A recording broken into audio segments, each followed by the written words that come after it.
नमस्कार विद्यार्थियों। आज के व्याख्यान में हम मुद्रा के महत्व पर चर्चा करेंगे। इससे पूर्व व्याख्यान में हमने मुद्रा के कार्यों पर चर्चा की थी और मुद्रा के जो कार्य हैं उसको हमने स्टैटिक फंक्शंस और डायनामिक फंक्शंस के रूप में बांट करके अध्ययन किया था। अगर हम इसके रोल की बात करें तो मुद्रा का विभिन्न अर्थव्यवस्था के क्षेत्रों में एक महत्वपूर्ण जो है भूमिका रहती है और इसको हम अलग अलग सेक्टर्स के रूप में बांट करके हम इसका अध्ययन करेंगे।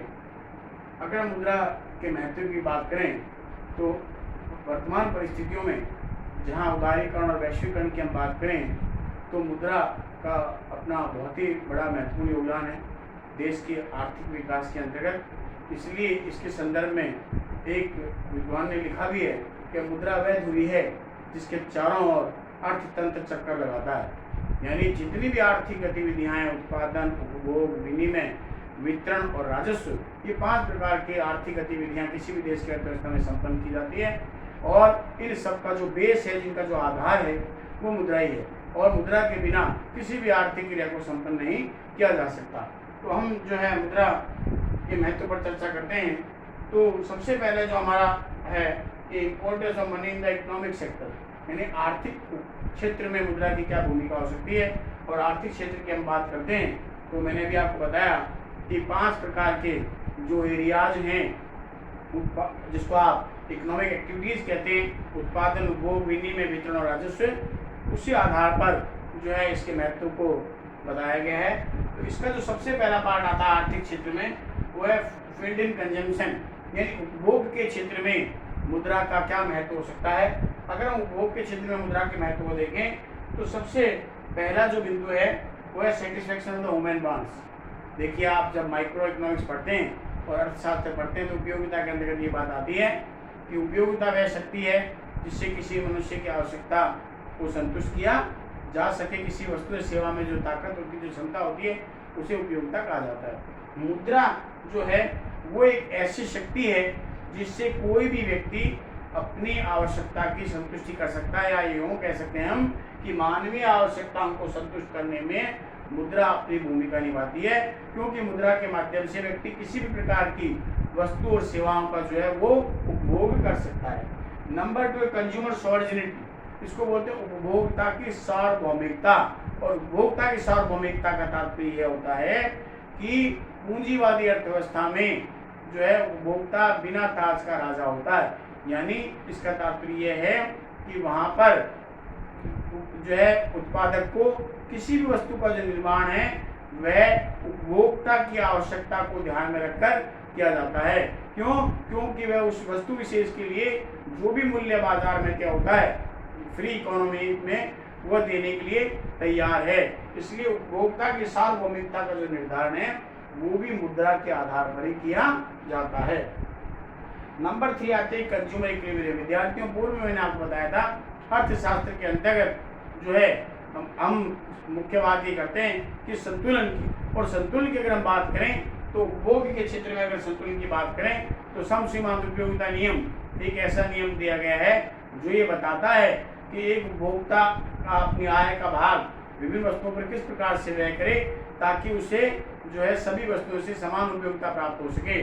तो उपभोग जो है उपभोक्ता की संतुलन की बात करते हैं तो मुद्रा एक ऐसा आधार है जिसके आधार पर उपभोक्ता जो है वो त्यागी की मुद्रा या मुद्रा के रूप में त्यागी की उपयोगिता और वस्तु के उपभोग से प्राप्त उपयोगिता में संतुलन बरकरार रखना चाहता है ताकि वह सीमित साधनों से अधिकतम संतुष्टि प्राप्त कर सके, और वह सभी जो है मुद्रा के माध्यम से ही जो है संभव हो सकता है। फिर एक कंजम्पशन ऑफ गुड्स, वस्तुओं का उपभोग करना। आज जितना भी बार्टर सिस्टम में बहुत बड़ी प्रॉब्लम थी कि उपभोक्ता अपने आवश्यकता के अनुसार, अपनी इच्छा के अनुसार वस्तुओं को उपभोग नहीं कर पाता था। जो अवेलेबिलिटी वहाँ वस्तु की होती थी तो वस्तु के बदले वस्तु का वह हस्तांतरण करके ही केवल अपनी आवश्यकता को संतुष्ट करता था और उसमें उसकी आवश्यकता सीमित थी। लेकिन वर्तमान परिप्रेक्ष्य में आवश्यकताएं अनंत है और ऐसी स्थिति में मुद्रा एक ऐसा माध्यम आ गया जिसके माध्यम से वह विभिन्न प्रकार की वस्तुओं का उपभोग जो है वो मुद्रा के माध्यम से कर सकता है। नंबर 2 आता है फील्ड इन प्रोडक्शन, देखिए उत्पादन का क्षेत्र भी आर्थिक क्रिया का बहुत बड़ा भाग माना जाता है, क्योंकि उत्पादन के बिना उपभोग संभव ही नहीं है। और उत्पादन का मतलब होता है सामान्य रूप से कि कच्चे माल को निर्मित माल में परिवर्तित करना। और अगर अर्थशास्त्र के आधार पर अगर हम देखें तो इसका मतलब है उपयोगिताओं का सृजन उत्पादन कहलाता है। Creation of utility card production है। तो उत्पादन के क्षेत्र में भी बहुत बड़ा योगदान जो है मुद्रा का माना गया है। सबसे पहले कलेक्शन ऑफ फैक्टर्स। उत्पादन में 5 प्रकार के फैक्टर्स को लगाया जाता है: land, labour, capital, organisation and entrepreneur. यानी ये 5 प्रकार के एक भी साधन अगर कम हो तो उत्पादन की प्रक्रिया संभव नहीं होती है। मुद्रा के माध्यम से इन उत्पादन के सभी साधनों को उत्पादक एकत्रित कर सकता है और इनमें प्रॉपर कोऑर्डिनेशन बैठा करके उत्पादन की एक निश्चित मात्रा न्यूनतम लागत पर प्राप्त कर सकता है। वह मुद्रा के द्वारा ही संभव है। नंबर 2, कलेक्शन ऑफ कैपिटल, यानी पूंजी का संग्रहण करना। वर्तमान परिप्रेक्ष्य अगर हम बात करें आधुनिक मुद्रा में, तो जितनी बड़ी बड़ी कंपनियां हो गई है जो कि वृहद पैमाने पर उत्पादन कर रही है, जिसको आप संयुक्त पूंजी वाली कंपनियां कहते हैं, उनको जब धन की आवश्यकता होती है तो वो बाजार में जो है ऋण पत्र अथवा अंश पूंजी के माध्यम से, यानी शेयर को बाजार में जो है वह निर्गमित करके बाजार से, जिसको आप पूंजी बाजार कहते हैं, वहां से वो क्या कर सकती है कि अधिक से अधिक मात्रा में पूंजी संग्रहित कर सकती है। और ये सभी कलेक्शन जो है या संग्रहण जो है वो मुद्रा के द्वारा ही संभव हुआ है। उसके बाद है लेबर डिविजन एंड स्पेशलाइजेशन। देखिए वर्तमान समय की अगर हम बात करें तो वहाँ वृहद पैमाने का उत्पादन होता है और बड़े पैमाने के उत्पादन की सफलता की अगर हम बात करें तभी होती है जब कोई फर्म जो है labour division and specialisation technique को एडॉप्ट करते हुए उत्पादन करे। लेबर डिवीजन का तात्पर्य होता है कि कार्य को जो है श्रम के योग्यता और रुचि के अनुसार बांट देना। और स्पेशलाइजेशन का मतलब होता है कि जब कोई श्रमिक एक ही कार्य को लगातार करता है तो उसमें विशिष्टता प्राप्त कर लेता है। मुद्रा के द्वारा ही ये संभव हो पाया। तो फिर एक फर्म जो है किसी उत्पादन विशेष के उत्पादन में विशिष्ट हो जाती है, क्योंकि वह उस उत्पादन को न्यूनतम लागत पर श्रेष्ठ किस्म का उत्पादन कर सकती है। और ये सब जो है इसका मेजरमेंट जो इसका माप है वो सब मुद्रा के द्वारा ही संभव हुआ है। उसके बाद है क्वांटिटी ऑफ प्रोडक्शन, कितना उत्पादन करना है और किन किन वस्तुओं का उत्पादन करना है, प्रत्येक वस्तु की कितनी मात्रा का उत्पादन, कितने मूल्यों का उत्पादन करना है, ये सब मुद्रा ने संभव बनाया है। अनेक कंपनियां जैसे कॉस्मेटिक कंपनीज को अगर आप ले लें, जैसे हिंदुस्तान लीवर लिमिटेड है, वो केवल साबुन ही नहीं बनाती, बहुत सारे प्रोडक्ट वो बनाती है मार्केट में। जो है मुद्रा के आधार पर ये निश्चित हो सकता है, निर्धारित होता है कि कितनी मात्रा और कितने मूल्य का वो है प्रोडक्ट प्रत्येक वस्तु बनाए। वो बाथ सोप कितनी बनाए, वो जो है वॉशिंग शॉप कितनी बनाए, वो सर्फ का उत्पादन कितना करें, वो अलग अलग प्रकार से डिसाइड जो है वो मुद्रा के द्वारा ही संभव हुआ है। उसके बाद है मोबिलिटी ऑफ कैपिटल। देखिए मुद्रा ने पूंजी में गतिशीलता प्रदान की। आज अगर मैंने एक कोई एंटरप्रेन्योर है राजस्थान में, अगर वो अपना व्यवसाय लगा रहा है और उसको लगता है कि यहाँ पर कोई संभावनाएं कम है, तो वो पूंजी को एक स्थान से दूसरे स्थान पर इजीली ले जा सकता है। आपने देखा है भारत के बड़े बड़े प्रवासी जो भारतीय हैं वो बाहर जाकर के व्यापार कर रहे हैं। राजस्थान का जो उत्पादक है वो गुजरात में, बॉम्बे में, महाराष्ट्र में या बिहार बंगाल में जाकर के अपनी फैक्ट्री डालता है। तो ये सब किसके द्वारा संभव? मुद्रा के द्वारा। यानी इसको एक स्थान से दूसरे स्थान पर आसानी से जो है वो ले जाया जा सकता है। उसके बाद है एस्टिमेशन ऑफ कॉस्ट। देखिए लागत का बहुत बड़ा महत्वपूर्ण योगदान होता है।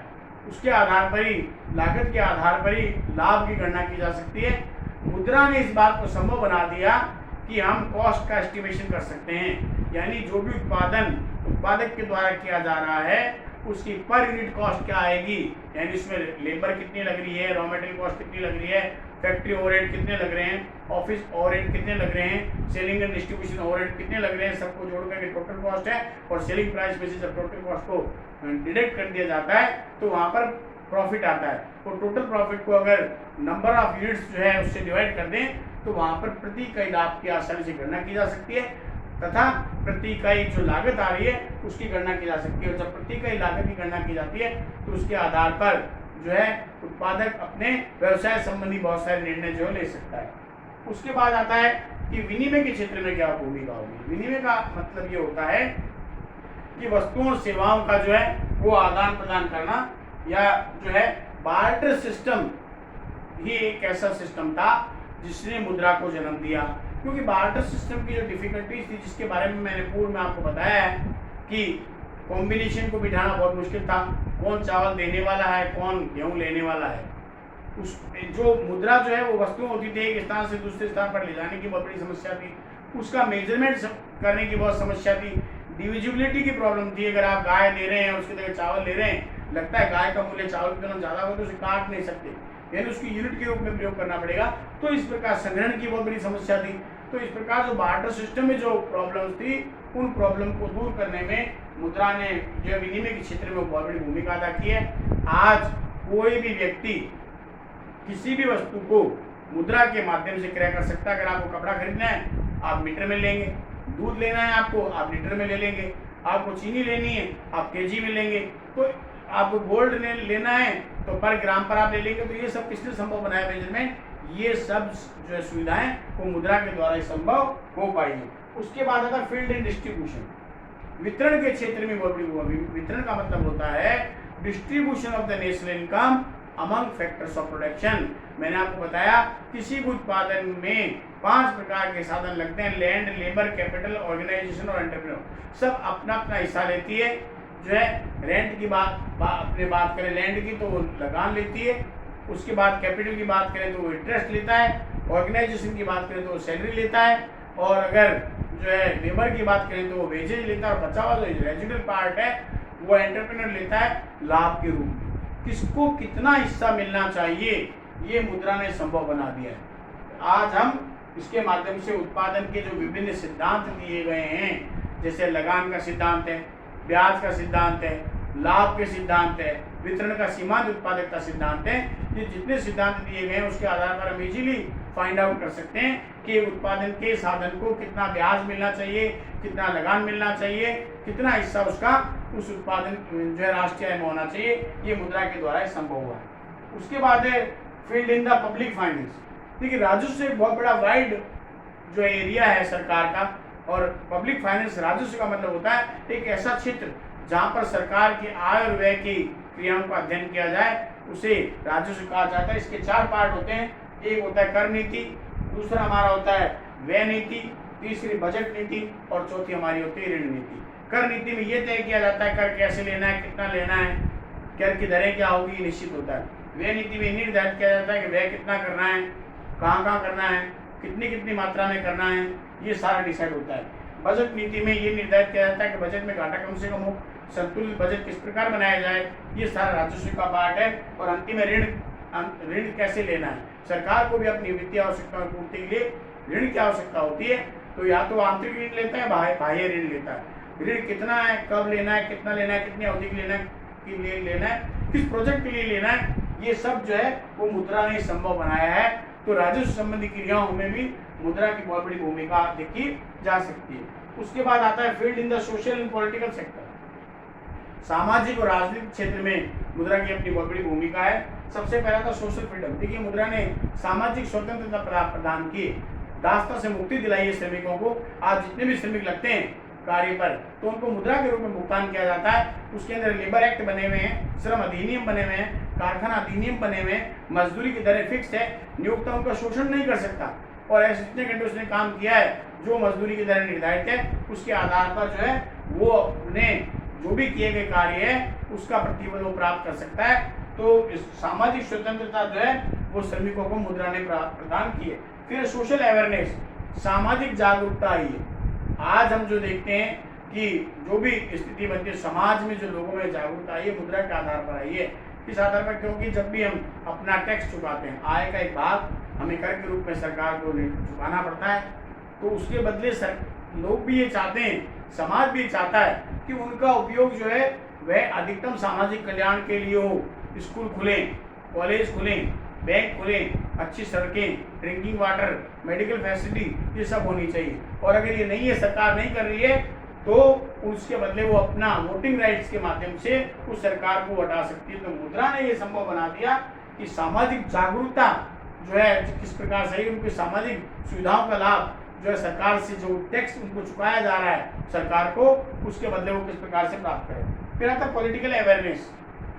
देखिए इसमें राजनीतिक जो है वो भी अवेयरनेस लोगों में जो आई है, इसके अंतर्गत ये कि जो भी सरकार कार्य कर रही है उस सरकार से इस बात की अपेक्षा होती है कि वह जो है उसके द्वारा जो भी कर चुकाए जा रहे हैं उसका लाभ उन्हें मिले। अगर कोई राजनीतिक पार्टी जो है जनता के या वहाँ के नागरिकों के या उनके समाज के लोगों के प्रति खरी नहीं उतरती है तो वह उसका विरोध आसानी से कर सकते हैं। यानी न केवल सामाजिक जागरूकता बल्कि राजनीतिक जागरूकता भी जो है वो मुद्रा के द्वारा ही संभव हो पाई है।